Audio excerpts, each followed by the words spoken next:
क्या नाम है? DJ Kailash Kumar Shyam. DJ Kailash Kumar.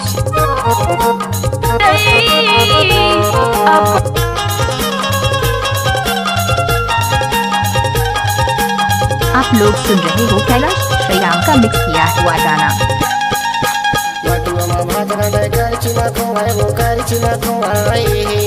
DJ Kailash Kumar Shyam. DJ Kailash Kumar गुटकावाली हाय कैसे कैसे होते हैं बंदारी।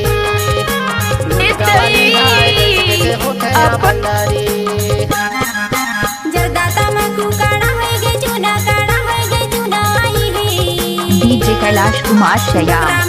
DJ Kailash Kumar Shyam.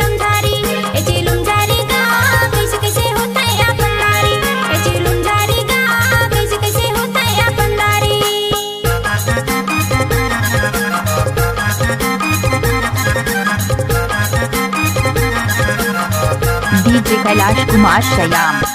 DJ Kailash Kumar Shyam.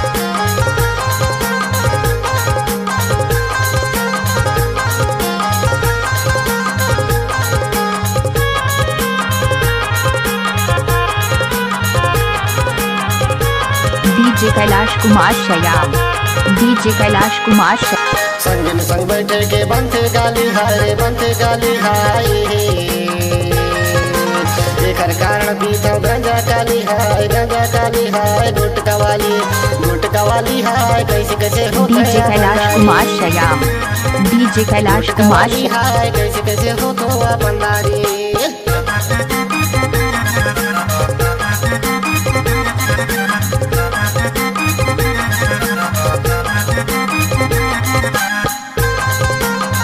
DJ Kailash Kumar Shyam.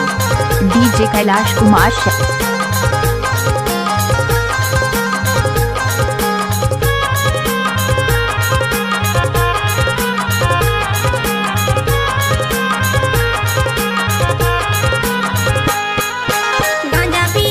DJ Kailash Kumar Shyam. DJ Kailash Kumar Shyam.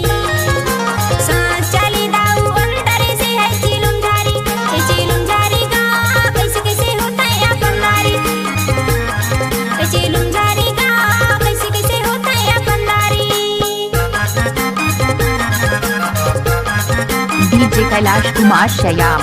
DJ Kailash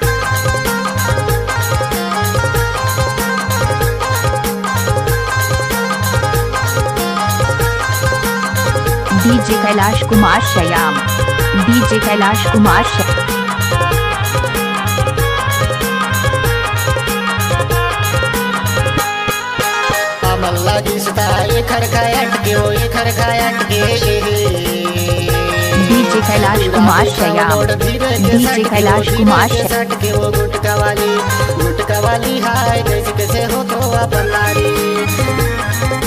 गुटकावाली हाय कैसे कैसे हो तो बंदारी। बटुआ मामा तना कर चिमा खोए वो कर चिमा खोए। डौकी डौका झगड़ा हो एक जना भीतर तब एक जना पर चिमा सोए वो गुटकावाली डीजे कैलाश कुमार श्याम। डीजे कैलाश कुमार श्याम। गुटकावाली हाय कैसे कैसे होते हैं बंदारी।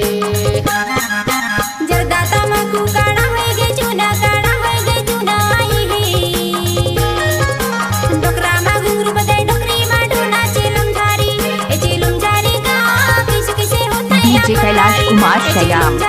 डीजे कैलाश कुमार श्याम। गुटकावाली हाय कैसे कैसे हो तो बंदारी। आप लोग सुन रहे हो कैलाश श्याम का मिक्स किया हुआ गाना। गुटकावाली हाय कैसे कैसे हो तो बंदारी। हमारे YouTube चैनल को सब्सक्राइब करें।